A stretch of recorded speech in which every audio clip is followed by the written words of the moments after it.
El libro de Josué. Retrocedamos un poco y recordemos la historia hasta ahora. Dios eligió a Abraham y su familia se convirtió en el pueblo de Israel, que luego es esclavizado en Egipto. Así que a través de Moisés, Dios rescató a Israel de Egipto. Él hizo un pacto con ellos en el monte Sinaí y los llevó a través del desierto. Así que después de esto, Israel hizo campamento afuera de la tierra prometida, y Moisés les llamó a obedecer los mandamientos de Dios para que pudieran mostrarle a todas las otras naciones cómo es ese Dios. El libro de Josué continúa justo después de que Moisés ha muerto, e Israel está listo para entrar a la tierra. La historia de Josué está diseñada con 4 movimientos principales. Primero, Josué guía a Israel a la tierra prometida.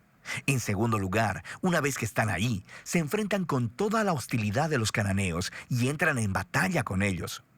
En tercer lugar, después de sus victorias, Josué divide la tierra prometida como herencia para las 12 tribus. Y en último lugar, el libro concluye con unos discursos finales que Josué da al pueblo. Profundicemos y veamos cómo fluye todo esto.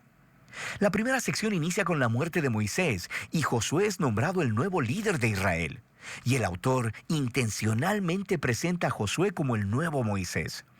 Así que al igual que Moisés, Josué llama al pueblo a obedecer la Torá, esto es los mandamientos del pacto que les fueron entregados en el monte Sinaí.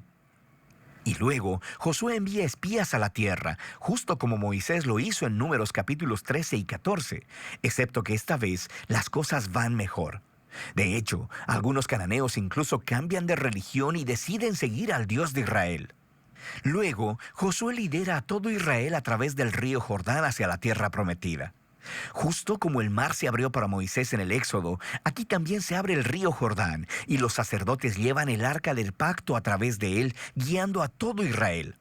Ahora, en el capítulo 5, la historia hace una transición. El pueblo mira hacia atrás y examina sus raíces como el pueblo del pacto de Dios. Así que la nueva generación es circuncidada y celebra su primera Pascua en la tierra. Luego, ellos se preparan para seguir hacia adelante. Y Josué tiene un extraño encuentro con un misterioso guerrero, quien resulta ser el ángel capitán del ejército de Dios. Y Josué le pregunta, ¿eres de los nuestros o de nuestros enemigos? Y el guerrero le responde, de ninguno de los dos.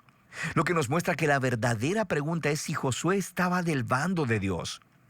Esto deja claro que esta historia no se trata de Israel contra los cananeos. Más bien, esta es la batalla de Dios contra los cananeos, en la cual Israel va a jugar el rol de espectador o en ocasiones de participantes en el plan de Dios, lo que nos lleva a la siguiente sección. Encontramos historias acerca de todos estos conflictos que Israel tuvo con diferentes grupos cananeos. Y la primera parte cuenta en detalle la historia de 2 batallas. Y esto es seguido por una serie de historias cortas que condensan en breves resúmenes años de batallas. Entonces, las primeras 2 batallas son contra Jericó y contra Ai. Y estas ofrecen una imagen contrastando la fidelidad de Dios contra el fracaso de Israel. En Jericó, Israel debe tener un enfoque completamente pasivo.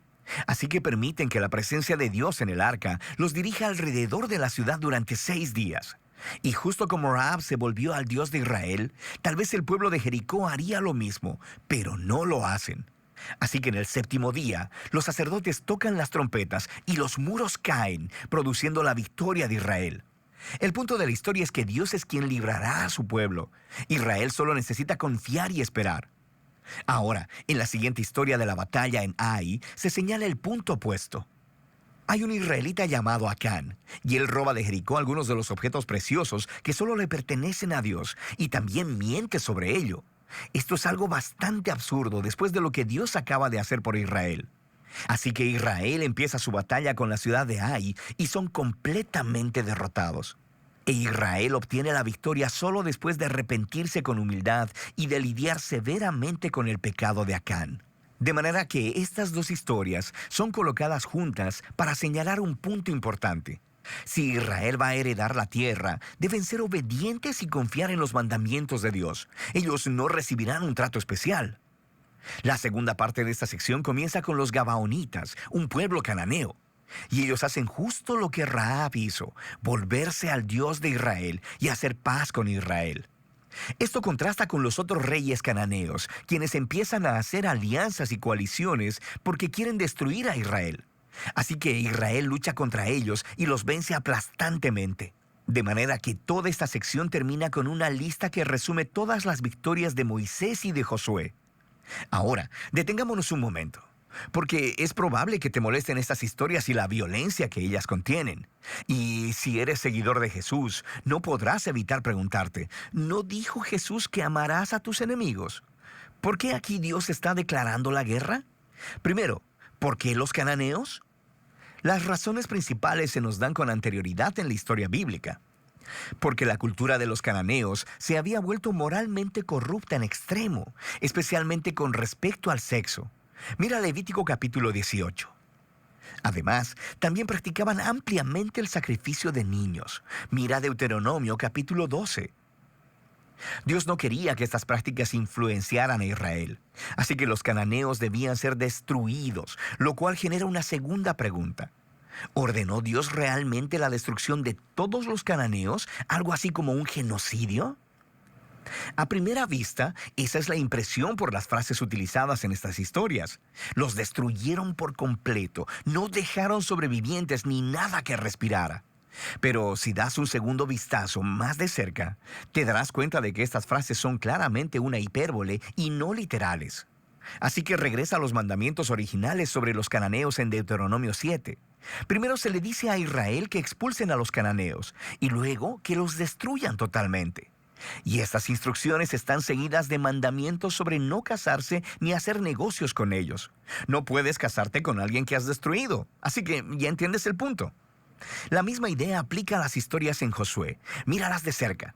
Por ejemplo, se nos dice en Josué capítulo 10 que Israel no dejó ningún sobreviviente en las ciudades de Hebrón o de Bir. Pero luego, en el capítulo 15, vemos que estas ciudades todavía están pobladas de cananeos.